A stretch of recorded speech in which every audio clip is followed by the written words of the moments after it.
Elle a dit, ce n'est pas de la tricherie si nous ne sommes pas encore mariés. Quand j'ai découvert qu'elle avait couché avec son ex à son enterrement de vie de jeune fille, je ne l'ai pas confrontée. J'ai laissé ses parents payer pour le mariage, je l'ai laissé choisir la robe, je l'ai même laissé remonter l'allée. Puis, quand l'officiant a demandé si je la prenais pour épouse, j'ai juste dit. Salut tout le monde, juste un petit merci. Plus de 14% d'entre vous sont déjà abonnés et ça compte énormément pour moi.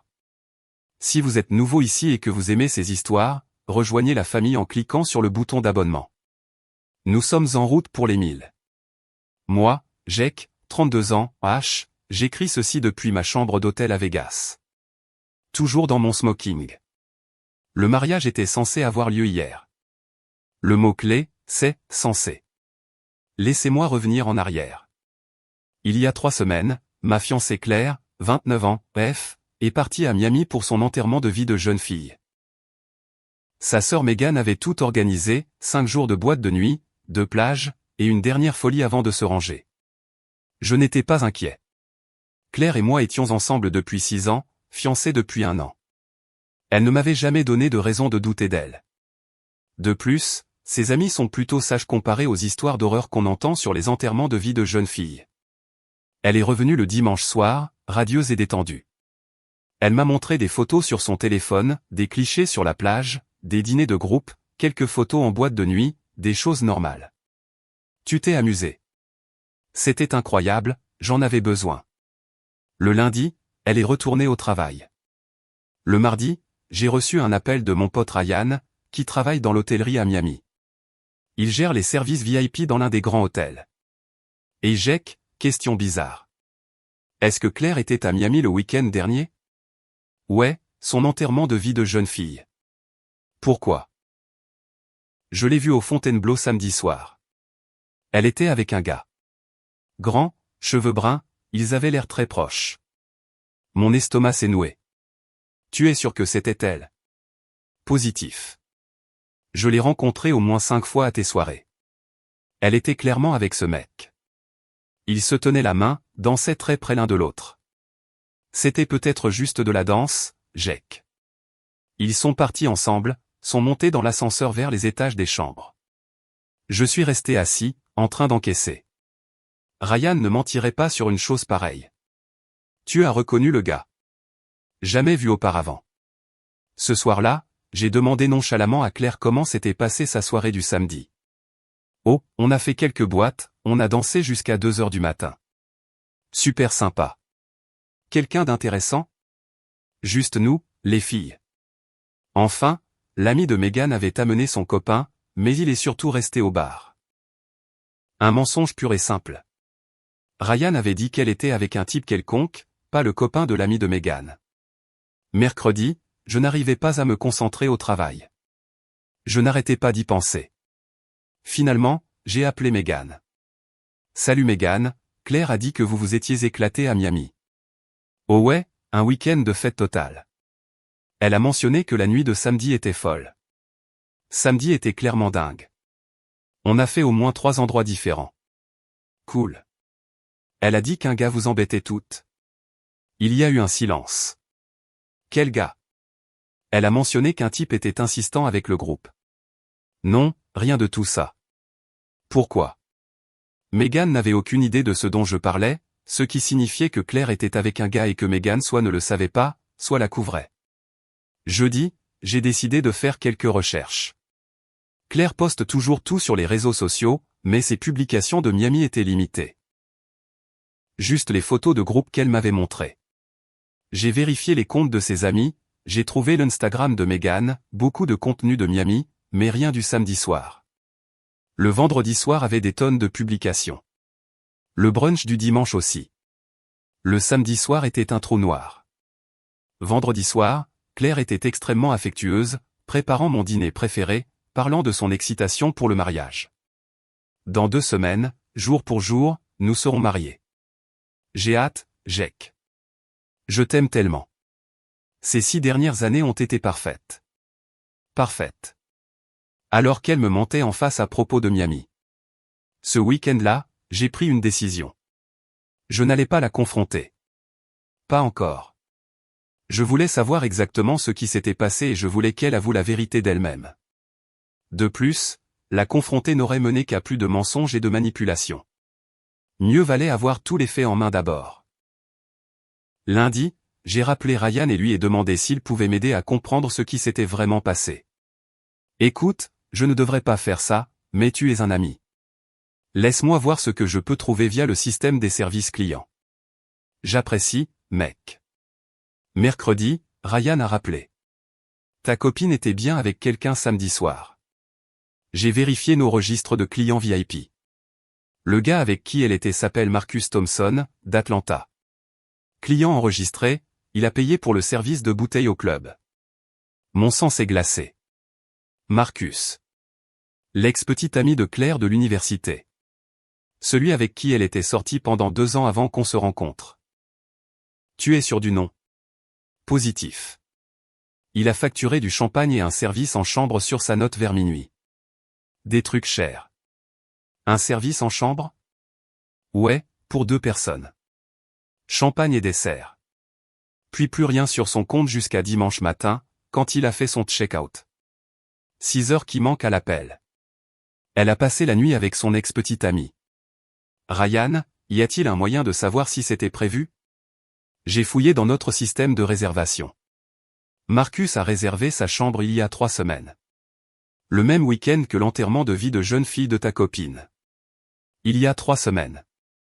C'est encore pire. Il a spécifiquement demandé notre forfait club VIP, celui qui inclut l'accès à tous les endroits où votre groupe de filles est allé samedi soir. Ce n'était pas une coïncidence. Elle planifiait ça depuis des semaines. Ce soir-là, Claire était en train de regarder les plans de table du mariage. Devrions-nous mettre mes amis de la fac à la table 6 ou 7? Comme tu le sens, c'est parfait. Au fait, Marcus a répondu oui. L'audace. Elle invitait le gars avec qui elle m'avait trompé à notre mariage. Marcus Thompson? Oui. D'Atlanta. Je t'avais dit qu'il venait. Elle ne me l'avait pas dit. Un autre mensonge. J'ai hâte de le voir. Oh, tu vas l'adorer. Il réussit très bien dans la vie. Je n'en doutais pas. Cette nuit-là, j'ai pris une autre décision. Je n'annulais pas le mariage. J'allais la laisser aller jusqu'au bout de cette mascarade. Laisser ses parents dépenser leur argent. La laisser choisir sa robe, ses fleurs et son gâteau. La laisser remonter cette allée en pensant qu'elle s'en était tirée. Et puis, je la détruirais devant l'autel. Mise à jour 1. Une semaine avant le mariage. La semaine passée a été surréaliste. Planifier un mariage en sachant que votre future épouse vous a trompé avec son ex. Claire était en plein mode mariage. Essayage de robe, arrangements floraux, appel de dernière minute au prestataire. Ses parents sont arrivés de l'Oregon et ont pris notre chambre d'amis. Son père, Bill, m'a pris à part mercredi. Jake, je veux que tu saches à quel point nous sommes heureux de t'accueillir dans la famille. Claire n'a jamais été aussi heureuse. Merci, Bill. Elle représente tout pour moi. Les mensonges viennent plus facilement maintenant. Sa mère, Suzanne, a pleuré des larmes de joie toute la semaine. Mon bébé se marie, je n'arrive pas à y croire. Elle va être une mariée magnifique. Claire elle-même était radieuse. Parlant de notre lune de miel, de l'avenir, de la perfection de tout. Jake, cette semaine a été magique. Je me sens si connecté à toi. Connecté. C'est le mot. Je sais que Miami m'a fait du bien. Ça m'a rappelé à quel point j'aime ce que nous avons. Miami, où elle a passé la nuit avec Marcus. Jeudi, Marcus m'a appelé. Vraiment appelé. Jake, j'ai hâte d'être à samedi. Ça fait trop longtemps que je n'ai pas vu Claire. Ça devrait être une super fête. Elle a mentionné que vous partiez en lune de miel en Italie. Ça a l'air génial. Nous sommes impatients. Claire parlait toujours d'aller en Italie à l'université. À l'époque où ils sortaient ensemble, où elle couchait avec lui. Eh bien, maintenant, elle a la chance d'y aller avec le bon gars. L'agressivité passive était évidente. Ce type se croyait malin. Vendredi soir, nous avions le dîner de répétition. Claire était magnifique. Ses parents ont fait des discours sur l'amour, l'engagement et le partenariat. Marcus était là, grand, confiant, croisant sans cesse le regard de Claire à travers la pièce. Elle souriait et détournait les yeux, jouant l'innocente. Pendant le discours de mon témoin, je les ai observés. Marcus a levé son verre vers elle. Elle a rougi. Mon témoin, Tom, a terminé son discours. À Jake et Claire, puissiez-vous toujours être honnêtes l'un envers l'autre. Tout le monde a bu, y compris Claire et Marcus. Honnête, hein. Après le dîner, les gens discutaient. J'ai vu Claire et Marcus parler près du bar. Leurs têtes étaient proches. Elle riait de quelque chose qu'ils disaient. Tom l'a remarqué aussi. C'est qui ce gars à qui Claire parle? Son ex de l'université. Bizarre qu'il soit là. Très bizarre. Ils ont l'air proches. Très proches. Je ne me suis pas approché, j'ai juste regardé. Marcus a posé sa main sur son bras en parlant. Elle ne s'est pas retirée. 20 minutes plus tard, Claire est venue vers moi. Tu t'amuses, mon cœur? Super moment. Toi et Marcus, vous aviez l'air de rattraper le temps perdu. Oh ouais. Juste des souvenirs de la fac. Rien d'important. Rien d'important, comme passer la nuit ensemble il y a 3 semaines. Cool. Prête pour demain. J'ai tellement hâte de t'épouser, Jake. La sincérité dans sa voix était presque crédible. Mise à jour 2. Le jour du mariage. Hier était le grand jour. Ça a commencé normalement. Je me suis préparé avec mes garçons d'honneur à l'hôtel. Claire se préparait dans la suite de ses parents avec ses demoiselles d'honneur. Message d'elle à 10h, j'ai hâte de te voir devant l'hôtel. Ma réponse, ça va être parfait. Tom sentait que quelque chose n'allait pas, tu as l'air calme pour un gars qui se marie dans 4 heures. Juste prêt à en finir. Le trac? Tout le contraire. Mon téléphone a vibré. Message du détective privé, la dernière activité de carte de crédit montre que Marcus Thompson s'est enregistré dans un hôtel local la nuit dernière. Facture au bar de l'hôtel jusqu'à 2h du matin. Tu veux que je creuse plus? J'ai répondu par texto, pas la peine. J'ai tout ce dont j'ai besoin. Marcus était venu pour le mariage et faisait la fête jusqu'à 2h du matin. Probablement en textant Claire toute la nuit. 13h, nous nous sommes dirigés vers le lieu. Une belle cérémonie en plein air, 150 invités. Temps parfait. Les parents de Claire avaient dépensé au moins 50 000 $ pour ce truc. Les invités arrivaient. J'ai serré des mains, fait la conversation, joué le marié heureux. Marcus est arrivé à 13h30. Il est venu droit sur moi. Grand jour, Jake. Le plus grand. Claire est magnifique. Je l'ai vue tout à l'heure. Quand l'as-tu vue? Elle m'a envoyé un texto ce matin. Elle voulait s'assurer que je trouve le lieu. Ok. Elle lui envoyait des textos le matin de notre mariage.